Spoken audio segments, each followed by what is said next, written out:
Tuloy-tuloy na po, minamdadako na po tayo sa ating pag-aaral, pagkikinig na balasalita na ating pinapay ni Jesus. Kaya bilang pagbibigay galang po sa balasalita na ating pinapay ni Jesus, akin po iniling, minamahal, muna po ipanandalan pong tumayo at narito po akin na po binibigay buong pagkakataon sa ating beloved preacher, Greg Mascariña. Amen. Praise God.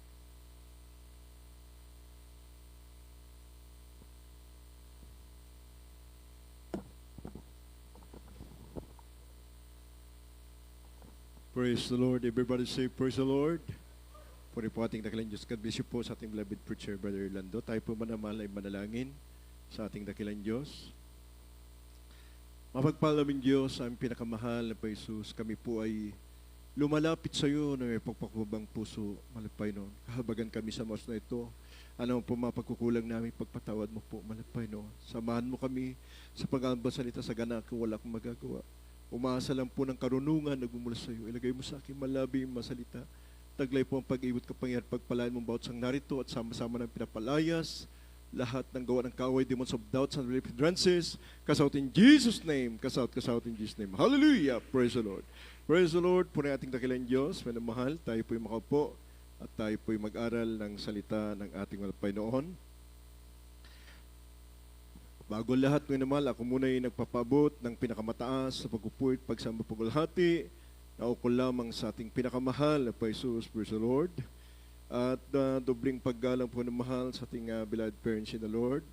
Patuloy po nating inaalala ang kalamatur aral na iniwan sa atin ng ating beloved Pastor Evangelista Ulistad Almeida, ganoon rin po ating beloved Assistant Pastor Lina C. Almeida. At sa lahat po natin po mga beloved children natin mga pastor, ipinapabutin po natin ang pagbati sa kanila at sa buong sambayan po natin mga pastor at sa lahat po natin po mga beloved co-workers, sa ating pong mga beloved preachers, sa ating pong beloved ordained preacher, sa inyo po mga minamahal kong kapatiran, maging sa lahat po natin po mga live webcast viewers, mapagpalang madaling araw po sa bawat isa sa atin. Puri po ating dakilang Diyos, minamahal, at tayo po'y muli mag-aral ng salita ng ating malapay noon, ating pong basahin, ating pong magiging paksa sa mga oras na ito, minamahal, dito po sa unang Tesalonica 4:13 hanggang 18 at 2 Corinthians 5:9 at 10. Pakibasa nga po sa ating pong mga Bible reader. Unang Tesalonica, Kapitulo 4, talatang 13 hanggang 18.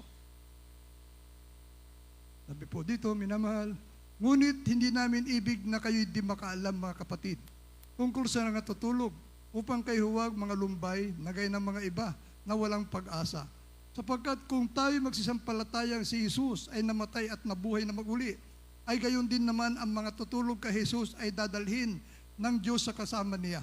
Sapagkat ito'y sinasabi namin sa inyo sa salita ng Panginoon, na tayong nangabubuhay, na nangatitira hanggang sa pagparito ng Panginoon, ay hindi tayo mga uuna sa anumang paraan sa nangatutulog. Sapagkat ang Panginoon din ang bababang mula sa langit na may isang sigaw, may tinig ng arkanghel, at may pakakak ng Diyos at ang nangamatay kay Kristo ay unang mga bubuhay na mag-uli. Kung magkagayon, tayo nangabubuhay na nangatitira, ay agawin kasama nila sa mga alapaap upang salubungin ng Panginoon sa hangin, at sa ganito'y sa Panginoon tayo magpakailanman. Kaya't mag-aliwan kayo sa isa't isa ng mga salitang ito. Ikalawang Korinto, Kapitulo 5, ang talatay 9 hanggang 10. Sabi po rito sa Ikalawang Korinto, Kapitulo 5, talatay 9 hanggang 10. Kaya't ang amin namang pinagsisikapan, maging sa tahanan man o di man, ay maging kalugod-lugod kami sa Kanya. Sapagkat tayong lahat ay kinakailangang mahayag sa harapan ng Panginoon ni Kristo, ng hukuman ni Kristo, upang tumanggap ang bawat isa ng mga bagay na ginawa sa pamagitan ng katawan, ayon sa ginawa niya maging mabuti o masama. Amen. Amen. Everyone say, praise the Lord. Puri po ating dakilang Diyos. God bless you po sa ating beloved preacher, Brother Lando. Minamahal, ito po ang ating po magiging paksa, minamahal, ang final judgment. Minamahal, praise God. Ito po ay, minamahal, nabasa po natin na tayo po ay haharap sa hukuman ng ating dakilang Diyos. Amen. Upang tatanggap tayo ng kagantihan sa lahat po ng ating pong mga minahal God ginawa. minamahal, maging mabuti man ito o ito'y maging masama. Kaya nga minamahal, kaya nga sinabi ni Apostol Pablo sa taga-Korinto, minamahal, sa 5:9, pinagsisikapan daw niya po, minamahal, pinagsisikapan nila na maging sa tahanan man o di man ay maging kalugod-lugod sila sa harapan ng ating dakilang Diyos. Amen? Maging kalugod-lugod sila sa harapan ng ating malapayan. Kaya nga, minamahals God, ito po ay napakalaga sapagkat marami nga po tayong mga mananampalataya, minamahals God, na natutulog ang kanilang pananampalataya. Katulad na nabasa po natin na sinabi ng 1 Thessalonica 4:13, minamahal, praise God, na sila po ay walang pag-asa. Amen? Everyone say, praise the Lord. Kaya sabi dito sa talata na nabasa natin sa unang Thessalonica 4:13, minamahal, ang sabi dito, minamahal, ngunit hindi namin ibig na kayo'y di makaalam, mga kapatid, tungkol sa mga natutulog upang kayo huwag mga lumbay na gaya ng mga iba na walang pag-asa. Tingnan niyo po, minamahal, may mga mananampalataya pala na tunay nga po natutulog ang kanilang pananampalataya. Amen. Sila po ang tinutukoy dito na walang pag-asa. Sabi nga sa 14, sapagkat kung tayo'y nagsasampalataya si Jesus ay nangamatay at nabuhay na magmuli, ay gayon din naman ang nangatutulog kay Jesus ay dadalhin ng Diyos na kasama niya. Yung mga naunang namatay sa paglilingkod sa ating dakilang Diyos. Kaya nga sabi ni Apostol Pablo, for to me to live is Christ and to die is gain. Minamahals God. Kaya nga sa paglilingkod sa malapay noon, dapat tayo po, minamahals God, ay nagpapahalaga sa paglilingkod sa ating dakilang Diyos. Yung buhay po natin, minamahal, ay nakalaan talaga sa paglilingkod sa Diyos. Amen. Hindi po tayo naglilingkod, minamahal, na ito po ay hindi natin pinapahalagahan, kundi yung mga bagay na pang-espiritual ang ating pong pinapahalagan. Amen? Everybody say, praise the Lord. Ang titignan po natin yung tayo po ay may sama sa rapture. Katulad na nabasa natin, minamahal, sa Thessalonica 4, minamahal, God, talatay 14, minamahal, God, sa mga susunod na talata, minamahal, sabi dito, sapagkat ito'y sinasabi namin sa inyo sa salita ng Panginoon na tayong nabubuhay na natitira hanggang sa pagparito ng Panginoon ay hindi tayo mga una sa anumang paraan sa natutulog, sapagkat ang Panginoon din ang bababang mula sa langit na may isang sigaw, may tinig ng arkanghel at may pakakak ng Diyos, at ang nangamatay kay Kristo ay unang mabubuhay na magmuli. Kung magkagayot tayong nangabubuhay na natitira, ay aagawin kasama nila sa mga alapaap upang salubungin ang Panginoon sa hangin, at sa ganito'y sasapangin tayo magpakailanman. Amen? Everyone say, praise the Lord. Kaya minamahal, yan po ang sinasabi ni Apostol Pablo, minamahal, na ang kanilang pinagsisikapan, minamahal, God, ay maging kalugod-lugod sila sa harapan ng ating dakilang Diyos. Amen? Yan po ang pinapaalala sa atin, na maging sa tahanan man tayo o di man, minamahal, tayo po ay naging kalugod-lugod sa harapan ng ating dakilang Diyos, sapagkat ang nais po natin ay minamahal, tayo po ay maisama sa pagbabalik ng ating dakilang Diyos upang tayo po ay magmana ng buhay na walang hanggan, magpakailanman sa piling ng ating dakilang Diyos. Amen? Everybody say, praise the Lord. Sapagkat sabi nga, minamahal, na nabasa po natin, ang ilan po ay minamahal, sinabi dito na walang pag-asa, natutulog ang kanilang pananampalataya, bagamat sila po ay natawag na o Kristiyano, minamahal, pero ang kanilang pananampalataya ay hiwalay sa gawa. Amen? Everyone say, praise the Lord. Totoo po yan, minamahal, kung mababasa natin lahat ang mga talatang ito na ating pag-aaralan, makikita natin dito kung tayo nga po ay naglilingkod sa Diyos o di naglilingkod sa Diyos. Amen? Sapagkat lahat po ay sinabi ng nabasa po natin, tayo po ay mahayag sa harapan ng hukuman ng ating dakilang Diyos, minamahal, upang tayo po ay gantimpalaan. Ngayon po, minamahal, sa paglilingkod natin ngayon, minamahal, God, pwede tayong magpabango sa tao, pwede tayong magpakita ng kagandahan sa tao, minamahal. Pero minamahal, lahat ng ating ginagawa, minamahal, ay nakikita ng Diyos. At doon sa pagbabalik ng ating malapay noon, yun po, minamahal, God, ay yung final na tayo po harap sa hukuman ng ating dakilang Diyos upang tumanggap ng kagantihan ayon sa ating pong mga gawa. Amen? Everybody say, praise the Lord. Kaya minamahal, tingnan niyo po, Basahin po natin ang mga talatang ito sa Roma 13 verse 11 hanggang 14. At pakisunod po yung 2 Corinthians 13 verse 5. Dito po sa aklat ng Roma, Kabanatang 13, ang talata po 11 hanggang 14. At ito, yamang nakikilala ang panahon na ngayon kapanahunan ng magsigising kayo sa pagkakatulog, sapagat ngayon ay lalong malapit na sa atin ang kaligtasan kaysa nang tayo'y magsisampalataya ng una. Ang gabi ay totoong malalim at ang araw ay malapit na.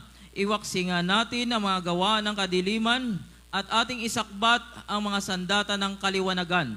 Magsilakad tayong mainhin gaya ng sa araw, huwag sa katakawan at sa paglalasing, huwag sa kalibugan at sa kahalayan, huwag sa mga pagkakaalit at pagkakainggitan, kundi bagkus isakbat ninyo ang Panginoong Hesukristo at huwag ninyong paglaanan ng laman upang masunod ang mga kahalayan noon. Dito po sa aklat ng Ikalawang Korento, ang kabanatay 13, ang talata po ay 5. Siyasatin ninyo ang inyong sarili kung kayo'y nangasa pananampalataya. Subukin ninyo ang inyong sarili. Hindi baga ninyo nalalaman sa ganang inyong sarili na si Hesukristo ay nasa inyo? Maliban na nga kung kayo'y itinakwil na. Amen. Amen. Palakpakan muli natin ang ating dakilang Diyos. Lahat muna tayo magsabi ng praise the Lord. Kaya minamahal, tingnan po natin ang ating sarili, minamahal, praise God. Kung tayo po ay naglilingkod pa sa ating dakilang Diyos. Kasi minamahal, makikita po natin, minamahal, kung tayo po ay lumalakad sa kalooban ng ating dakilang Diyos. Kaya minamahal, dalaw kasi ang paglakad ng tao, minamahal. Akala niya, minamahal, God, tama yung kanyang lakad, pero ang dulo na yun, sabi ng Proverbs, ay dulo ng kamatayan, kapahamakan. Sapagkat minamahal, alam niyo po, minamahal, ang tunay na mananampalataya, minamahal ay spiritual, siya lumalakad. Siya po ay nagsisikap na gampanin ang tungkulin niya, minamahal, upang minamahal, kanya pong iligtas ang kanyang kaluluwa. Amen? Katulad dito, minamahal, tayo po ay nag-overnight prayer, minamahal. Nagsisikap po tayo na mapaluguran ng ating dakilang Diyos. Amen? Everyone say, praise the Lord. Kasi minamahal, dito mo makikita, minamahal God, ang mga Kristiyanong lumalakad sa kalooban ng Diyos, lagi po inuuna ang banal na gawain ng ating malapay noon. Kahit saan man siya pumunta, minamahal, hindi na niya po iniibig ang kanyang sariling kagustuhan. Kaya nga sabi ni Apostol Paul, manamahal sa Galatia 2:20, hindi na ako ang nabubuhay sa aking sarili, kundi si Kristo ang nabubuhay sa akin. Ang kinabubuhay niya ay sa pamamagitan ng pananampalataya.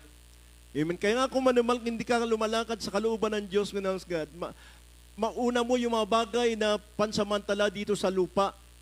Amen. Imbes na gawain, manamahal, ng ating dakilang Diyos, nandun ka, manamahal God, ang pinopos mo, manamahal, ay yung mga kumakain ka sa magagandang restaurant, manamahal, nandun, manamahal God, dahil birthday mo, manamahal, hindi ka dumalo, manamahal, samantalang gawain, hindi ka dumalo, manamahal. Ganun po yung mga ginagawa, manamahal. Yan po yung sinasabi ng Biblia na natutulog na ang pananampalataya mo.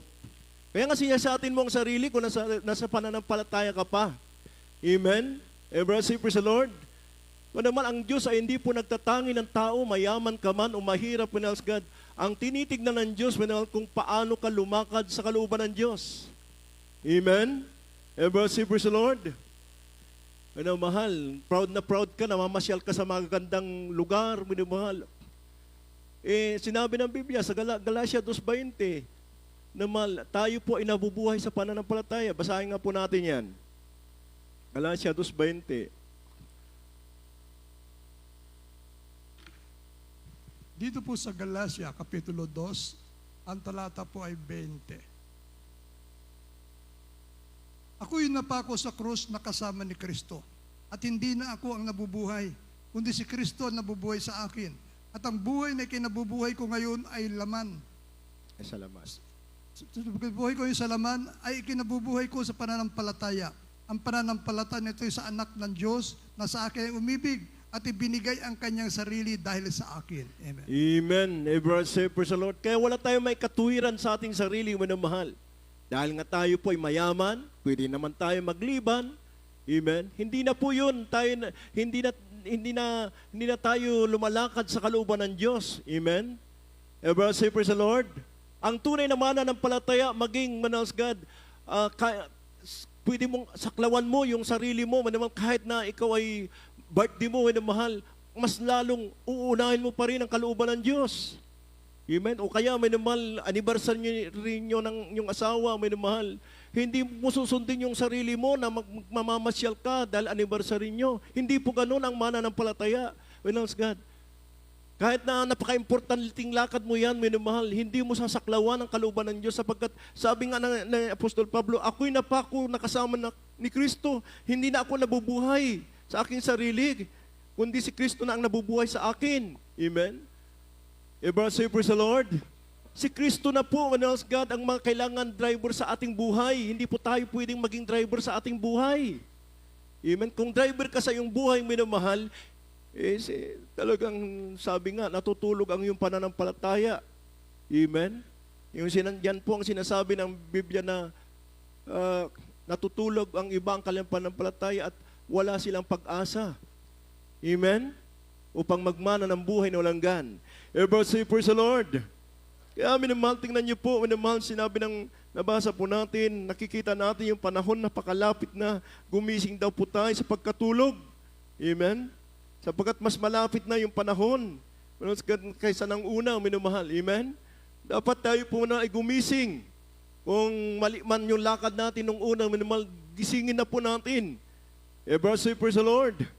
Kaya sabi dito, at ito, yamang nakikilalang panahon na kayo mga panahon na magsigising kayo sa pagkatulog, sapagkat ngayon ay lalong malapit na sa atin ang kaligtasan kaysa ng una, nang tayo nagsimpalataya ng una.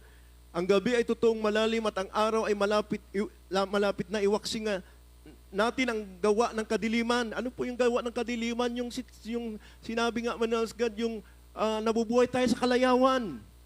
Amen? Imbis na tayo dadalo sa gawain, manamal, uunahin natin yung kalayawan. Amen? Isakbat daw natin ang sandata ng kaliwanagan, si Kristo. Amen? Ever say, praise the Lord. Magsilakad tayong mainhin gaya ng sa araw, huwag sa katakawan at paglalasing. Manamal, hindi lang po literal na paglalasing ng alak ito. Lasing ka na sa pagsusumikap sa mga bagay ukol dito sa lupa. Amen? Huwag sa kalibugan at kahalayan, huwag sa mga pagkakaalit at pagkakainggitan. Minsan nangyayari yan. Amen? Wala nang pigil yung dila, kahit mga manggagawa, pagsasalitaan ng masasama. Amen? Basta sinasabi ko, sabi nga, mahal, may mga bagay na dapat mong kontrolin, pigilin mo ang iyong dila. Pagpatungkol sa mga manggagawa, irespeto mo. Amen? Huwag kang magsalita ng mga bagay, minamahal. Hindi mo ba alam, minsan yung manggagawa, minamahal, pinapanalangin ka araw at gabi. Tapos pagsasalitaan mo na masama, minamahal, parang, naroon na po, yung hindi ka na lumalakad, sa kalooban ng ating dakilang Diyos. Akala mo naman nakatayo ka pa. Kaya nga, sir,